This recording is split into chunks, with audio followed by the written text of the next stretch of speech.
Hello, Comp and Lit 4 students. So I'm coming to you from the somewhat unfinished library of the new high school. Stopped in here to check out some stuff, and I thought I'd record this thing for you about the stories from my timeline and tell me a story assignments from this week. So, in Schoology, what I'm talking about here is this right here in the narratives section. Tell me a story, stories from my timeline.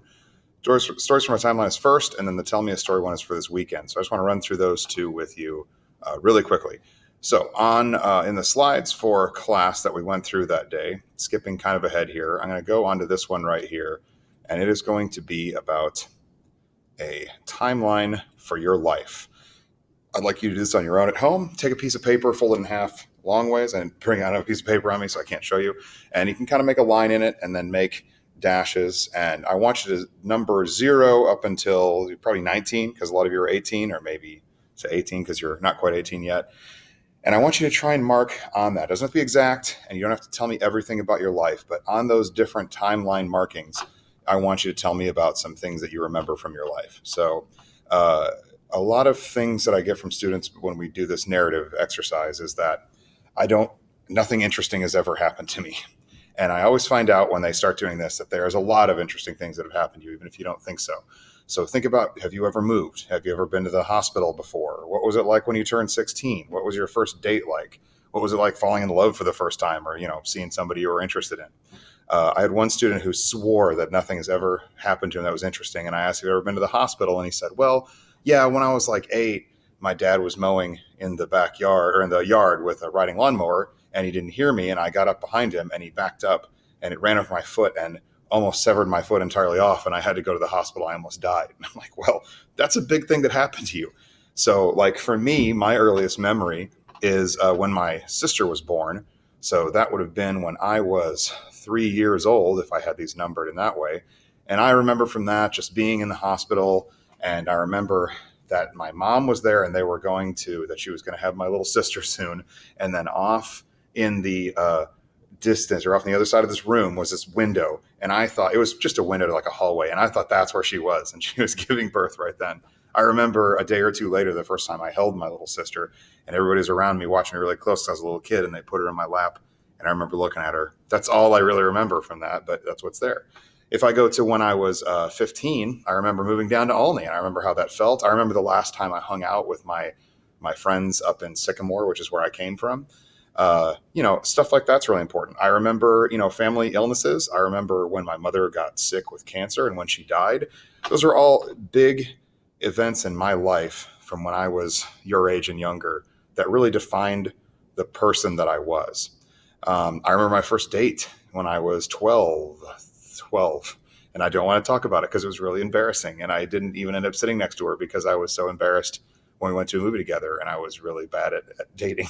So that was a wonderful story to tell. Or when I turned 16 and my dad made me go out and get the family McDonald's because I was depressed and I didn't want to go anywhere because we just moved to Olney and I missed all my old friends. So anything you can think of, I just want you to fill out this timeline. This isn't something you turn in. This is for you to get yourself thinking about what you're going to do. So, make sure it's something you're comfortable discussing with me of the ones that you choose. And then what you're going to do is pick 2 of these events to discuss further in the stories from my timeline classroom assignment. So I'm just going to jump to that and get out of this one right here. And that is like I said, in this folder. So stories from my timeline, but I already have it loaded up right here.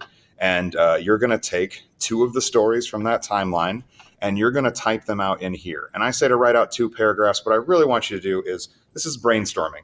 I want you to just type and type and type as much as you can that you remember all the details. Don't worry about being in order. Don't worry about being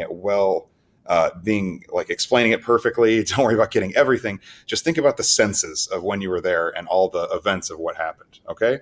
Do that for 2 of those items on that list, even if you have already decided on one that you think you're going to go on further for the final project, because I want you to at least try out a couple and give yourself a chance to really test a few of those out. Okay?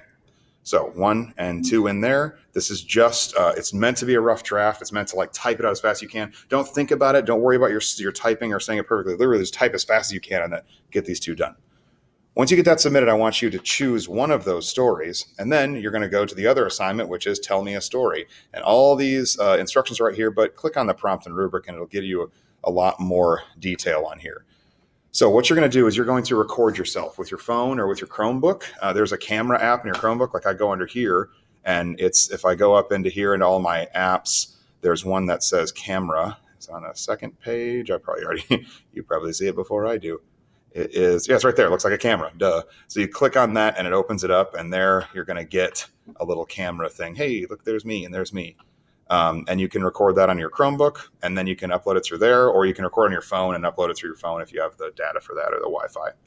And basically, like it says here, you can do just audio if you want, and if you really cannot record yourself, you can't see doing it, send me a message, an email, and I will give you some instructions to write it as an essay. But I think it'd be a lot more fun to record it, and I'm not going to share this with anyone else.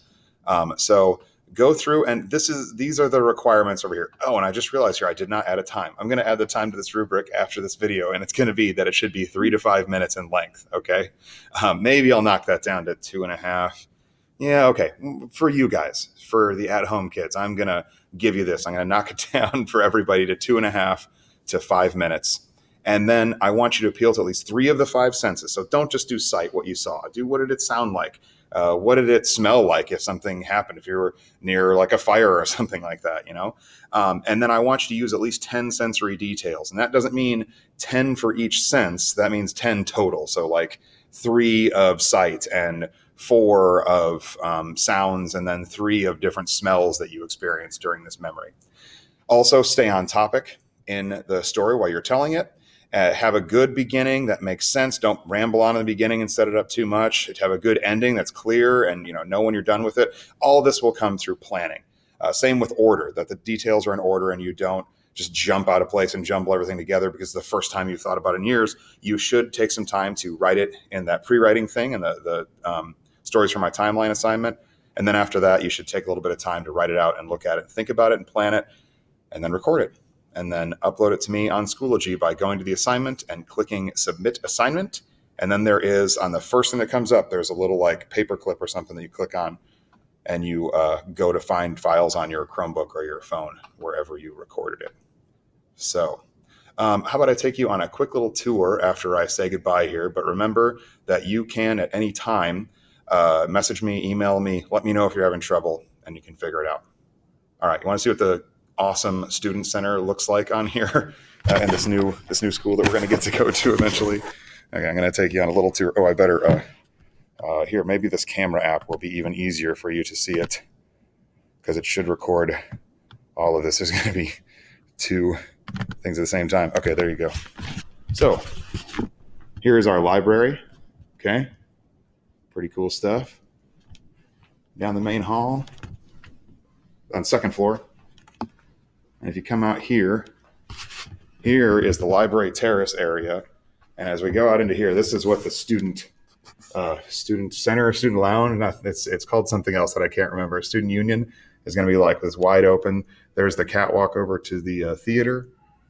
There's where lunch is going to be at. Be all sorts of places to eat and hang out down here. That's the theater straight through that wall.